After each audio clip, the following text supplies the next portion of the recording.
Today on Ian vs. Daddybones, it's true, it's damn true. We're continuing down that road to WrestleMania with the WWE Ultimate Edition, Kurt Angle.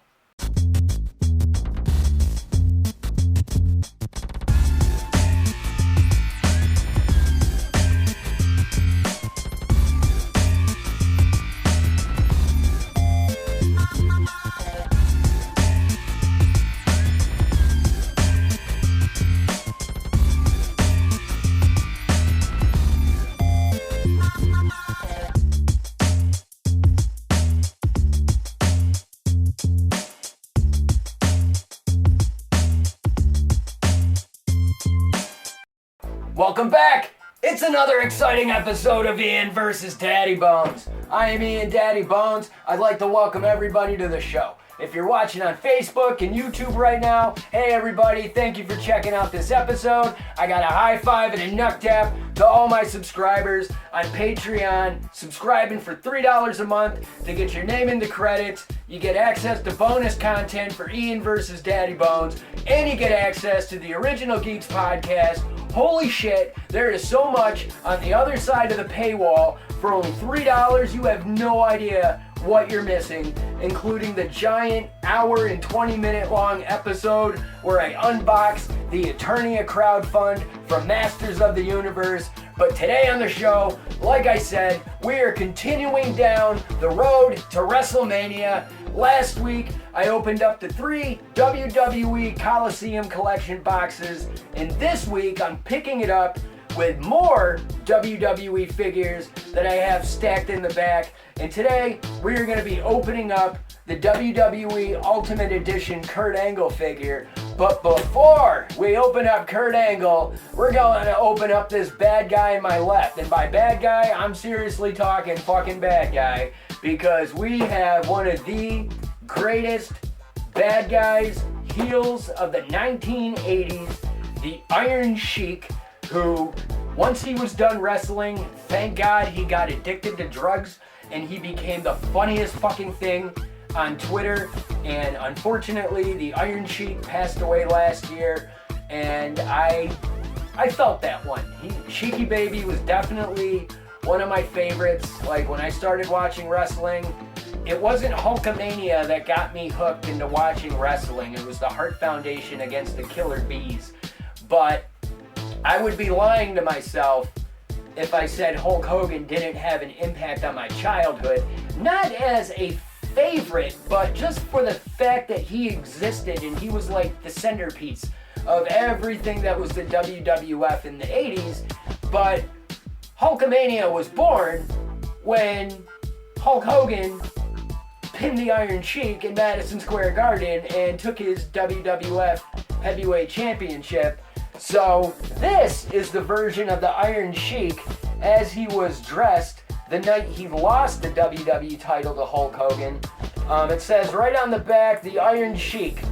He's a former WWE champion and World Tag Team champion. After nearly breaking Bob Backlund's back with the dreaded camel clutch, the Iron Sheik ended an unprecedented 5-year-long championship reign. Now the new WWE champion, Sheik prepared himself to take on all challengers for his new title, but all but one, the returning Hulk Hogan. The Iron Sheik entered Madison Square Garden as champion, but the rest is Hulkamania history. So even the packaging itself says that this is the Iron Sheik the night he dropped the belt to Hulk Hogan. And this Iron Sheik figure, I was able to, this wave of WWE legends includes early 80s, like 1980, 1981, Hulk Hogan when he was managed by like Classy Freddie Blassie. It includes WrestleMania 2 Andre the Giant, Iron Sheik, and it includes Jimmy Hart, who's unfortunately wearing his WCW Hulk Hogan suit, and he's in the Hulkamania colors. It's not 80s Jimmy Hart, which kind of disappoints me because there's a WWE Coliseum collection box for the Heart Foundation that drops on March 14th. And it would have been nice to have a Jimmy Hart to put with that Hart Foundation. You know what I mean? So I'm keeping my fingers crossed at some point this year we get a 80s Jimmy Hart figure. But, let's see here. Let's go ahead and get this Sheik out of the packaging. Now, this isn't a brand new, different style Legends Elite box. It's not like the majority of the other ones I bought last year. It's got this kind of weird shape at the bottom and it kind of caves in on the sides. Yeah, these are not like...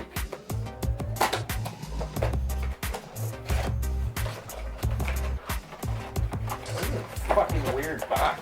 Holy shit. Alright, let's get him out of here and...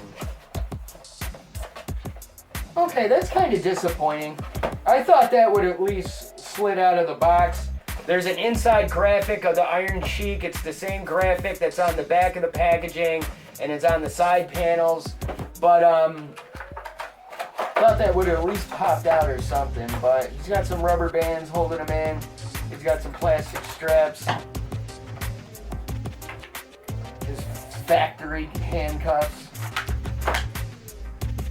Which actually, I found out the term for these is factory bands.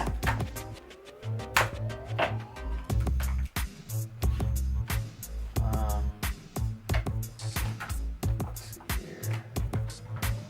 That's pretty good. He doesn't have many snips. Should be easy peasy popping out. There he goes. Alright. So like Masters of the Universe, King Grayskull and shit. Scareglow, he's got his cape, but his cape is kind of weird and half stuck in the plastic.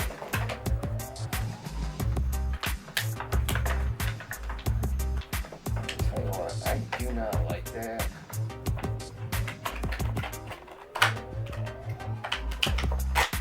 Sorry, I am not planning on keeping this Sheiky packaging, so I'm just trying to get his robe out as best as I can. There we go. He's got these little fucking rubber bands. It's fucking awesome.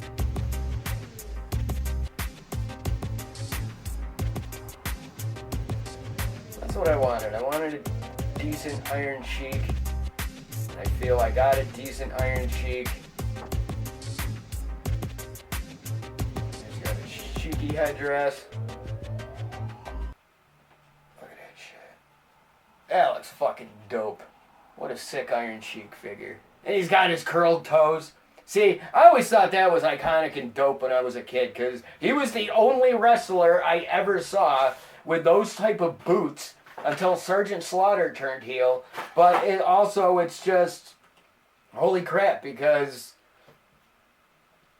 You know, I never saw anything like that with the curled-toed boots, and it was so iconic for him, and, you know, when Sergeant Slaughter turned heel and became an Iraqi sympathizer, you know, that was the whole thing. You know, it was a gift from Saddam Hussein that was given to Sergeant Slaughter, but I gotta say, overall, for an Elite figure, with the way WWE does their Legends and the Hall of Famers, like, that's an absolutely fucking amazing Iron Sheik figure. You know what I mean? He's not too bulky and he's not too small. He looks like he'll stand and blend in with the others on the shelf pretty well. He's comes with additional hands. He's got as you see, he's pointing a finger, holding his finger up in the air. He's basically saying Iran #1, but he's also acknowledging our tribal chief at the same time.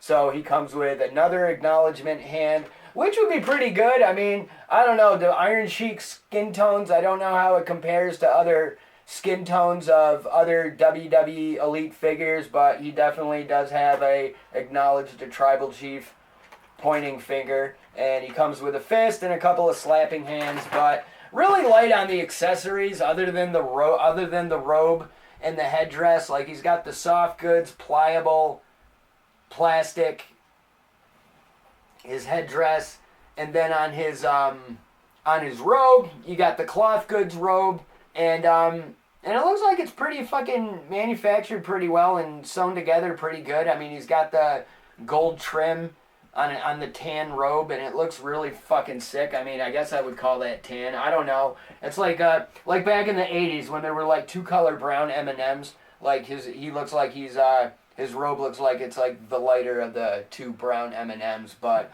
overall, that's a pretty dope Iron Sheik figure.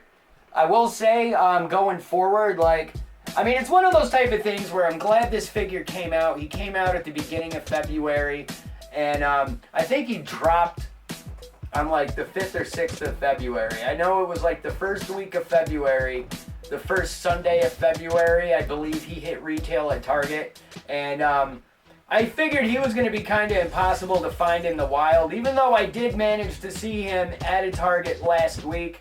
I wound up ordering mine online and having him delivered, and he arrived safe and securely.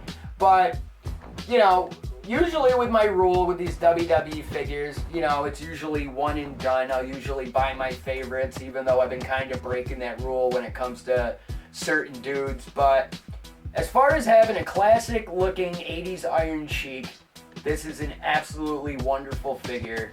Especially if I'm trying to, you know, pay homage, show respect to one of my fallen favorites who passed away last year. You know what I mean? It's like we lost Iron Sheik and Terry Funk like really close to each other, and it's just fucking weird because it's like Terry Funk passed away, and then I was able to find the Terry Funk Greatest Hits figure where he's got the ECW Championship and it's barely legal 97 Terry Funk, and then Iron Sheik passes away, and then a new Iron Sheik figure happens to hit the shelves. And speaking of wrestler deaths and like how it ties into action figures, another really creepy thing going on right now. Former WWE superstar and manager to Ted DiBiase, Virgil, passed away. But two things. Virgil happens to be in one of the current Build-A-Figure waves. I don't know if it's WCW Vincent and it's Monday Night Wars related, or if it's WWE Virgil, but either way, he's a current, Mike Jones is currently a Build-A-Figure that's going to be available, and it sucks because I don't know if these figures hit the stores yet, or if they're still available for pre-order, but my man didn't even get to buy like 5 figures to like build his own action figure, you know what I mean?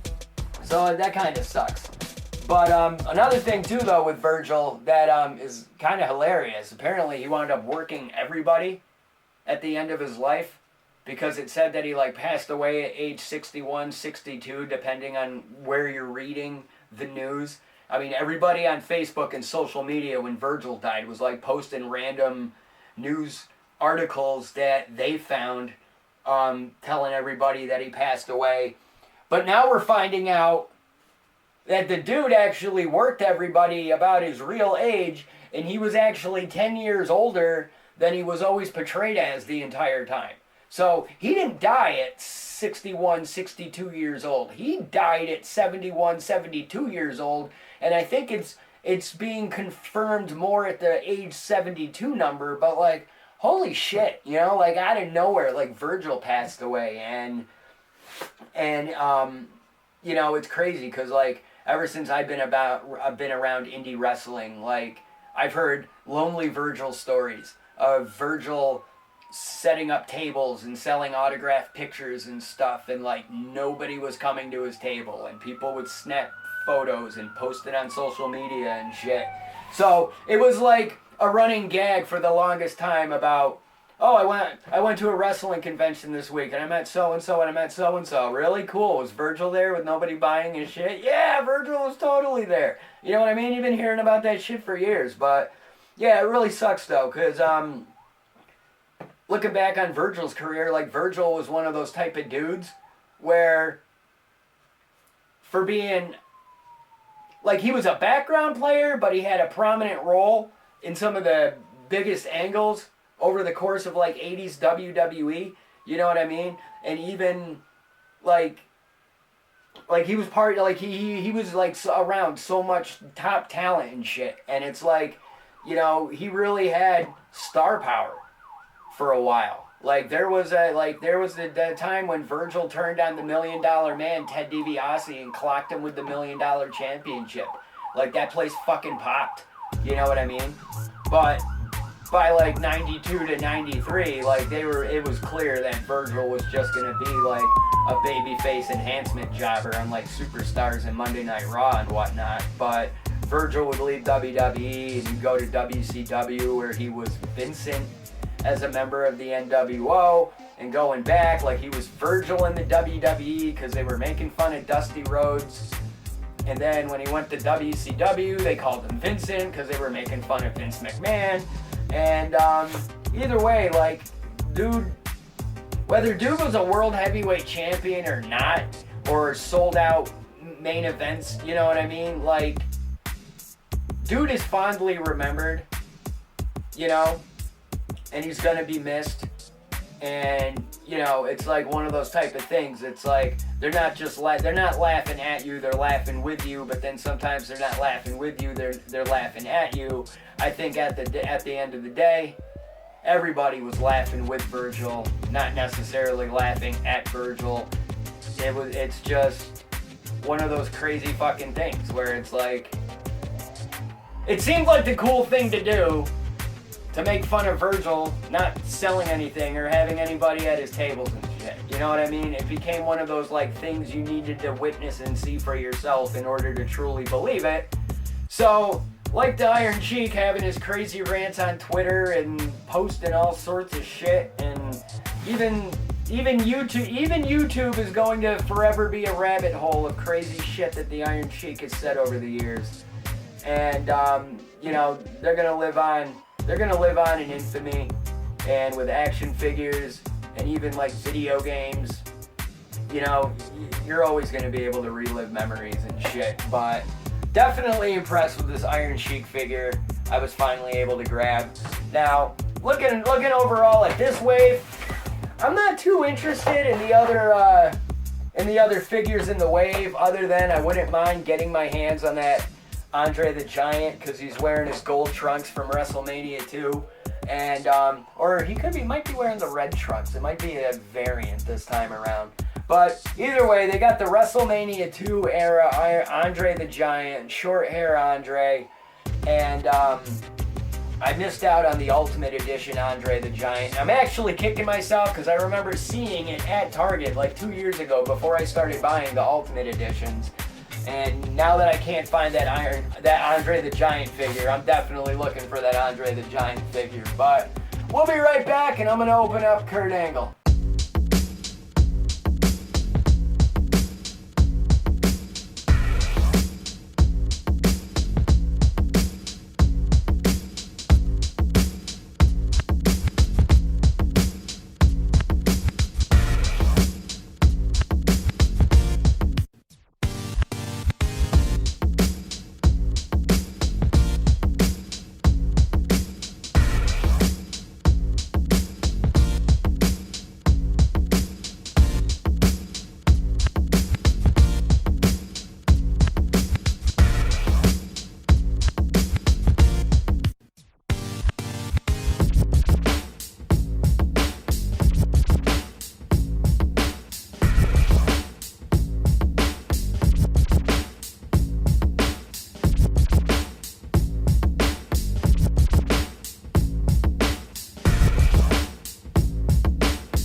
Alright, we're back.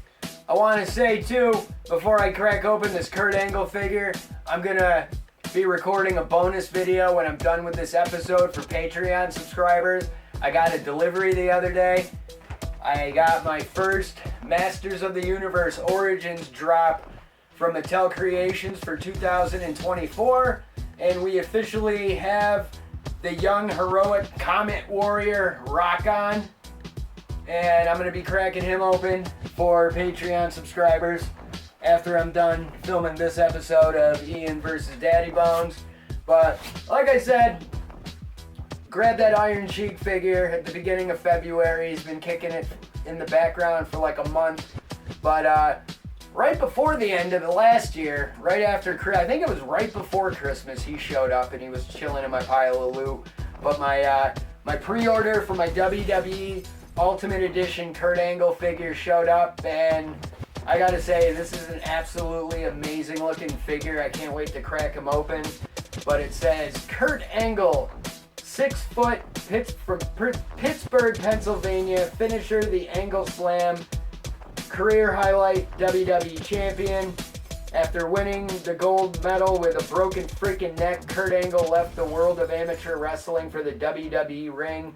He won title after title in his rookie year, proving you can do anything if you live your life by the 3 I's: intensity, integrity, and intelligence. Oh, it's true. It's true. And I'm glad that this description ended with the 3 I's: intensity, integrity, and intelligence. That was Kurt Angle's creed. You know, those were the words that he lived by. Whether he was a heel or a babyface, it was always about the 3 I's, and that never really made much sense to me. Because while I understood Kurt Angle having 3 I's, I always felt there should have been a 4th eye. And I feel Kurt Angle's 4th eye should have been initiative. You need to have intensity, integrity, intelligence, and you need the initiative to get the fuck off your ass and get shit done. Sitting on your ass dreaming ain't gonna make your dreams come true, right? You need the initiative to get the fuck up and start putting in the work, right? Like Ian versus Daddybones isn't happening overnight. Ian versus Daddybones so far has been over 52 weeks of me fucking grinding this show and building that back catalog on the other side of the paywall for $3 a month. You know what I mean? It ain't gonna happen overnight. It's happening because I took the fucking initiative. And that's what Kurt Angle should have had, was the 4th eye for taking the initiative. It's true. It's damn true. But before I open him up, or as I open him up, looking at this figure, it just makes me think of, you know, where I was in life when Kurt Angle first came to the WWE, because he had his debut match at the 1999 Survivor Series, and I remember in a end of the 90s era of dial-up internet, going to like WrestleZone.com, which is a website that I still go to this day for my wrestling news. WrestleZone's always been like my go-to. But I remember reading about Kurt Angle on WrestleZone before he ever went to the WWE, because there was an interest in ECW at one time. And I remember hearing rumblings and rumors that Kurt Angle was going to be going to ECW. And the story is, Kurt Angle was backstage at an ECW show, and I believe it was the night they hung the Sandman. And Kurt Angle was so fucking disgusted by that he wanted nothing to do with ECW. And that right there, like, soured his appetite on wanting anything to do with ECW or its brand. And he was done, and he flat out told ECW and Paul Heyman that if you show any footage of me being here tonight, I will sue the shit out of you. And that was that. But Kurt Angle eventually made his way to WWE.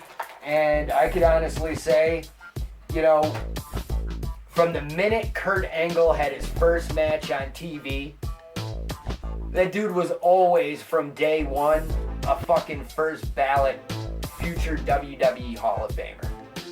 Like, you go back and watch his first year, and it's like, he had a golden ticket, you know what I mean? He had a rocket strapped to his back, and they shot him to the fucking moon, and you know, it's one of those type of things where it's like, sometimes WWE has like a slow cook or a slow roast when it comes to certain talent. You know what I mean? Like look at Roman Reigns. Roman Reigns is like having the freaking championship run of his career, in history, his lifetime. You know what I mean? Everything about Roman Reigns is a big deal right now because he has that rocket strapped to his back. But at the same time, you know, Roman Reigns was an experiment because there was that period of time where, you know, he was in NXT as Leaki when he was new and they first signed him to a WWE developmental deal. And then they brought him, Rollins, and Ambrose up to the main roster as the Shield, and then the Shield dominated until they decided to break up the Shield. And then when they broke up the Shield, you know, they had Rollins as the main bad guy. They kind of had, you know, Ambrose in like the mix, but they were making it clear that Roman was like Vince's focus, Vince's project, Vince's pet. You know what I mean? And we were just getting Roman Reigns shoved down our throats. And whether we wanted it or not, WWE didn't give a shit because they kept pushing Roman Reigns for years. And, you know,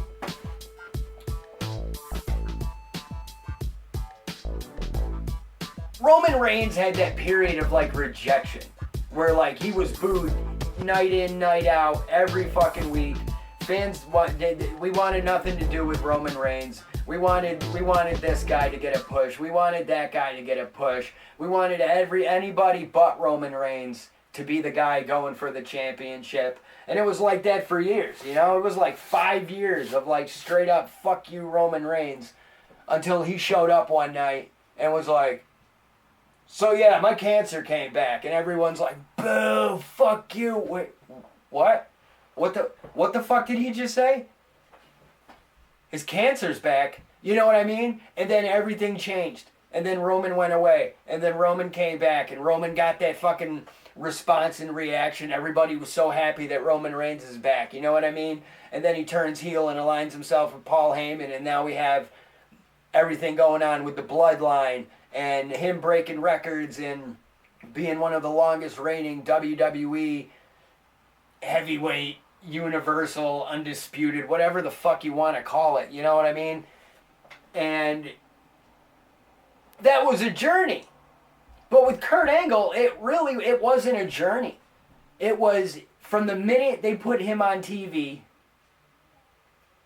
And they even tried to, like, use him as a vessel to introduce another superstar. You know what I mean? Because, like, when Taz first showed up, and, you know, clearly Angle was destined to have a bigger WWE future, but that entire 1999 and year 2000, even to 2001, you know, like, Angle was main event pretty much from the minute he made his debut. And with the exception of like Brock Lesnar, Randy Orton, and John Cena, I mean, Cena was a little work too, but I just feel like nobody's had a career in WWE, with the exception of Brock Lesnar, like Kurt Angle. And, you know, Kurt Angle, it's amazing because this figure, looking at him right now, you know, there's two versions of Kurt Angle in WWE. You got Boy Scout, Olympic gold medalist, your Olympic hero, Kurt Angle. And then you have Kurt Angle after he lost the hair versus hair match against Edge, got his head shaved bald, and now he had bald Angle. And, you know, by the time he was bald Angle, you know, that period of time, I don't want to get into it too much, but Kurt was having some personal problems. He was having some drug problems, and, you know, he wasn't the best version of himself, and he was getting hurt and working through injuries, and he was doing everything he could to keep going. And, you know, his body was breaking down, and WWE was getting real concerned for Kurt Angle by like 2005. And and I want to say even 2006. But I think by like 2006, Angle was done with WWE. And then Angle went to TNA. And when Angle was in TNA, you know, he was cranked, fully cranked, going at 100%, you know, and like he had some amazing feuds, amazing matches, and Kurt Angle really contributed a lot to TNA Impact Wrestling over the years during his time there. And the internet would still pick up on these stories of Kurt Angle having like drug issues and whatnot, so the internet would dub him Perk Angle, Percules, and because he would just do these freaking crazy amazing things that, oh my god, this guy's gonna fucking kill himself one of these nights. He's just so fucking aggressive and dominant with his delivery and his wrestling style that, you know, you started really worrying about Kurt Angle at some times. But then other times you were like, it's fucking Kurt Angle, man. It's fucking Percules. He's got this. But looking back on this figure, like, this is what I remember most about Kurt Angle. You know, this was attitude. This is definitely peak Attitude Era Kurt Angle. And what an amazing looking figure. And his accessories are absolutely sick. Because telling you right now, this is one of the reasons why I decided to buy this figure. I decided to buy this figure because he came with 2 alternate heads. And the 2 alternate heads he came with, because he's rocking his focused Kurt Angle face. You know, he's got his mouth shut, he's got that intense focused look on his face. And he comes with his like promo pic, smiling face, WWE magazine cover face, which honestly is what I think this picture is from, that photo shoot where Kurt Angle first appeared on the WWE magazine. Maybe it was like the one that looked like a Wheaties box. But so he's got like his promo pic face, and then he's got the money shot. He's got the crybaby crying Kurt Angle face. And that is the head that I decided I want to display on my Kurt Angle figure, because he cried like a bitch when he became the WWE champion.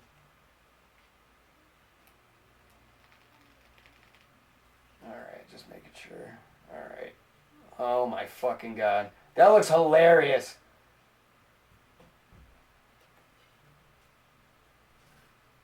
Let's see here.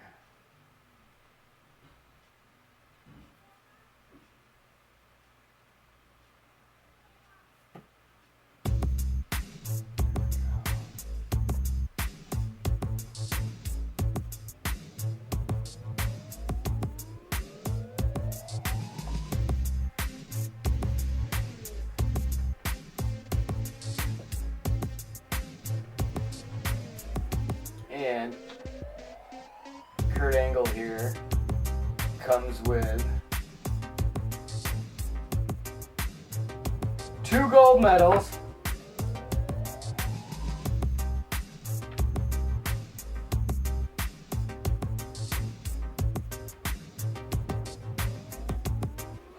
perfect.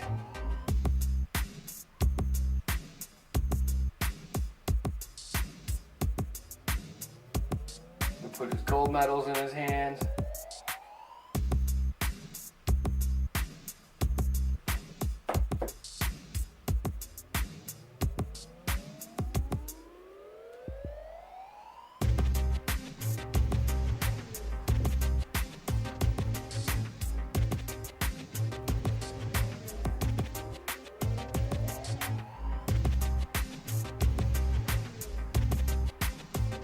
Sometimes these hands are a little fucked.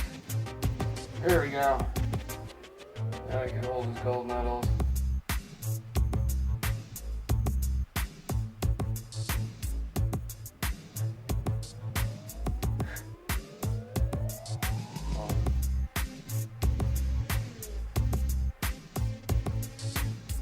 Jesus fuck.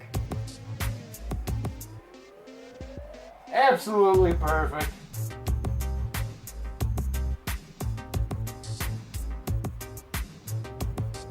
There he is with his fucking WWE Championship around his waist. Crying like a little bitch, holding his gold medals.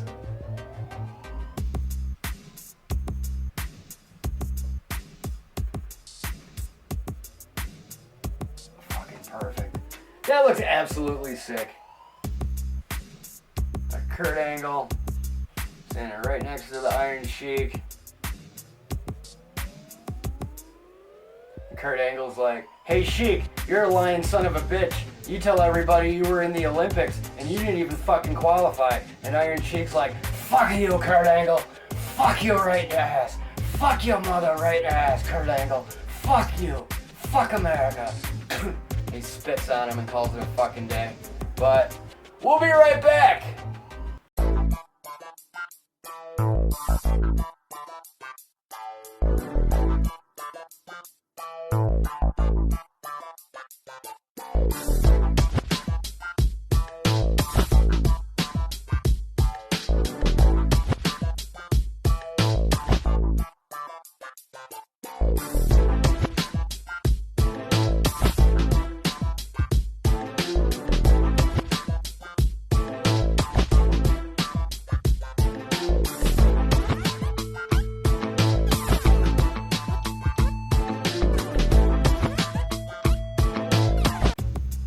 Alright, we are back.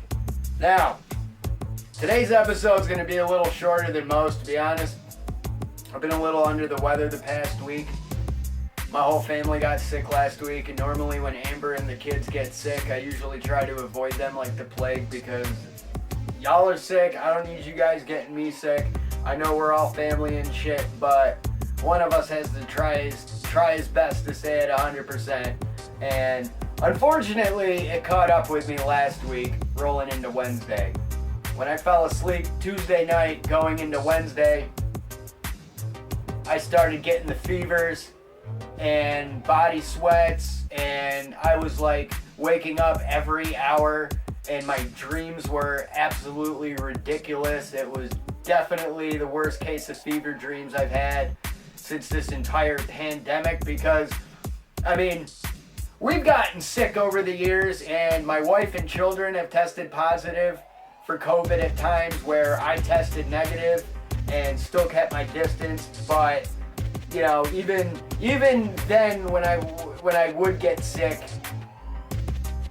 you know, I don't really remember having the fevers as bad as I had it last week because the fevers were pretty high. So like Tuesday to Wednesday, it was body sweats and body fevers. And then by Wednesday rolling into Thursday, it was all shivers and body aches, and I felt like somebody beat the piss out of me. And then Friday was kind of blah, but I'm recovering. But Saturday, my wife was like, "You're not going to work," and I was told I was staying home on Saturday. But I went back to work on Sunday. I went to work today, and I plan on going to work tomorrow. So for the most part, I'm feeling better, and I mean, I feel well enough to where I don't think I'm posing a danger to people around me right now by being here filming the show. So I feel confident in the fact that I'm not contagious, so nobody's gonna be getting sick, and that's where I fucking am right now because of me being a little under the weather, I wasn't able to get this episode filmed last Saturday like I was hoping to, but I'm here today getting this episode done, and I can say I am officially happy because I was looking forward to opening up this Kurt Angle and this Iron Sheik figure and just bringing it back to the toys. Like, these guys look absolutely sick.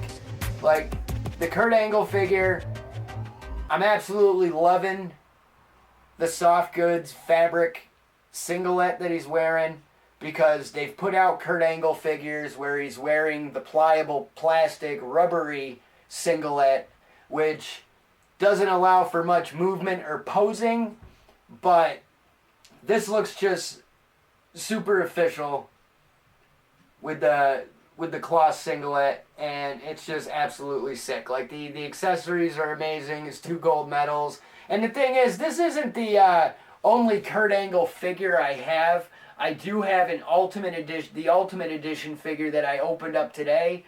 But I also have a Kurt Angle Entrance Greats figure that was actually given to me by one of my Patreon subscribers / local wrestling fan / friend of mine, Jack Sullivan. And Jack actually had 2 of these Kurt Angle figures, and he wound up giving one of them to me. And it just blows my mind because he gave me such a dope Kurt Angle figure that's on a base. You know, it's a Kurt Angle figure. It's a WWE Elite Kurt Angle figure, but he's standing on a base that you push a button and it plays his entrance theme. But because it's an old-ass entrance great figure, the battery doesn't work as well as it should. So you hit the button and it just does bam, bam, bam, bam, bam, and stops. It doesn't even play Kurt Angle's theme. But I was able to get that entrance great Kurt Angle figure signed this past summer because Kurt Angle was brought in for our local Speedy Fest. And unfortunately, the day that Kurt Angle was going to have his meet and greet and autograph signing, the weather was really shitty. So Kurt Angle's autograph signing was moved to our Broome County Arena. That's what I'm always going to call it. I don't care. The Veterans Memorial Arena, the Floyd Almains, fuck you. It is the Broome County Veterans Memorial Arena, and that's what the locals will always and only fucking refer to it as. You can get as many corporate sponsors as you want and slap whatever local business or credit union on that fucking bitch. The real motherfuckers know. If you went to Binghamton Rangers and Binghamton Whalers games in the 80s and 90s, it's the Veterans Memorial Arena. You know what I mean? So they moved the meet and greet and the autograph signing to the Broome County Arena, and thankfully, through Johnny Moose of Excite Wrestling, I was able to get that Kurt Angle figure autographed by Kurt Angle. So that signed entrance great Kurt Angle figure is at home chilling on my toy shelf, and I don't know if this Kurt's necessarily gonna join him on that shelf because that one's mint in box and this guy's loose, so he's gonna go with the others. But that's the thing. Right now I'm in the process. See, there's a local wrestler named Little Daddy C who last year I wound up buying 2 glass cabinets off him that he was selling, and I wound up putting one of the glass cabinets together that I have in my living room that has a bunch of shit in it right now and stuff on display. And I still have that second cabinet that I need to put together. It's just, I don't know exactly where I want to put it right now. Not that I'm limited on space, it's just where I have the one cabinet is fucking perfect, and if I had an identical, just as perfect location to put the second cabinet, I'd be in heaven right now. But I gotta strategically think about where I want to put this cabinet. It's probably a lot more complicated. It's probably not as complicated as I'm making it seem, but I definitely have another glass cabinet that I need to put together for the purpose of putting some of the Masterverse and the Elite figures in there safely on display. But yeah, that's about gonna do it for this episode. I got Rock On. I'm going to film in a moment for Patreon subscribers. And speaking of Patreon subscribers, we're already starting off March. So we already have the Road to WrestleMania beginning with the last episode of the show focusing on the Coliseum Collection boxes. I also dropped an Original Geeks podcast where I talk about Clerks 3, as well as I have an additional Patreon bonus video where I open up Masterverse Classic Revelation Merman. And those 2 bonus videos are up on the Patreon. This guy's going to be up on the Patreon. Next week, I'm finally doing it. Next week on Ian versus Daddybones, I am going to be cracking open the Greg the Hammer Valentine and the Honky Tonk Man Rhythm and Blues solo figures. And for Patreon subscribers, I'm going to be opening up the WWE Greatest Hits Brutus Beefcake figure. And I will have another Original Geeks podcast being filmed this week because on the next episode of the Original Geeks podcast, I'm going to be talking about television and the impact television has had on my life, because after 13 years, my wife and I were finally able to upgrade our television set.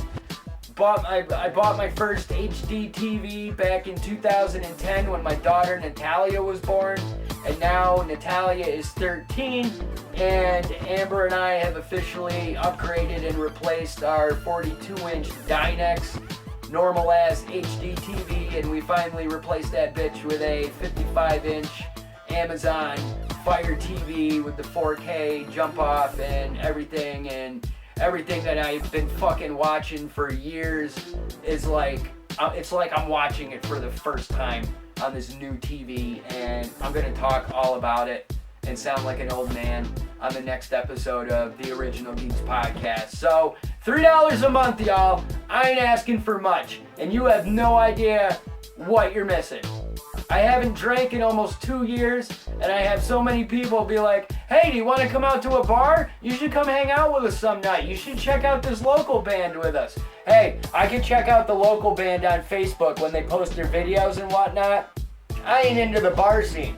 But if you really want to buy me that beer, my friend, just subscribe to the Patreon. It's going to cost you more money to buy me a beer than it will to subscribe to the Patreon for 30 days and get a shit ton of bonus content.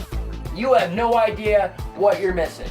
And for everybody who is subscribed, like I said, there's so much content available for you guys on the other side of that paywall. Y'all know all about it. So to my Patreon subscribers, thank you guys very much for helping me grow. Everybody else, hey, if you can't throw the $3 a month, that's perfectly fine. Just do me a solid and smash that fucking share button. That's what I need right now more than anything. More than money, more than freaking contributions. I need y'all to finger me. Smash that share button, heart that shit, like that shit. If you're in a position to throw me stars and feel I deserve it, throw me them fucking stars. I'll shower in your lucky charms, you know what I'm saying? I look forward to it. But until next time, cheers, Pete! Fuck Ian Daddybones. Fuck Twin Widow, whatever the hell it is. No one gives a shit about you, Ian. Everyone hates you. Fuck off. Oh my god, I'm so excited. Having a banger and you're all invited. Share with friends and I'll see you later. Bring everyone, invite my haters. Throw your hands in the fucking air. Let's push a cripple down a flight of stairs. Got new shit right for your ears. My Hadouken is downright fierce. Rock out with my cock out. Jump around, I got your shout outs. I'm Daddybones, no need to panic. Talking riddles like a schizophrenic. 24/7, I got the party. Roofie roos and whoop-de-doos. Retarded fools with attitudes. Bro, everything's mixed with Bacardi. Glow stick black like tons of bubbles. Titties on bitches, nothing but trouble. Got my pills, ain't no quitter. Pop that shit, here comes my glitter. Not a dancer, I got no skills. Bobbing my head and standing still. Tons of bitches, ravers, goths. Down the fuck and get your salad tossed. It's the greatest thing that you ever saw. Put your hands in the air for a party rock. Oh my god, I'm so excited. Having a bang on your all invited. That kid's posing, muscles flexing, trainings dressed like your favorite X-Men. If there's one thing that drives me crazy, you give high fives but you fucking hate me. Might have rabies, might have herpes. Breastfeed me and you'll have to burp me. I'll be up on stage, throwing out beads, grabbing my dick and spraying my seed all over your face. That's fucking rude. Raise it up and show your boobs. Dance around and go friggin' nuts. Just b-boy stance and light your blunts. Don't be a cunt. Tuck your chain, don't start no shit. Use your brain, it's all a game. Let's play some Yahtzee, eat Tide Pods and punch a Nazi. Not a dancer, I got no skills. Bobbing my head and standing still. Tons of bitches, ravers, goths. Down the fuck and get your salad tossed. It's the greatest thing that you ever saw. Put your hands in the air for a party rock. Oh my god, I'm so excited.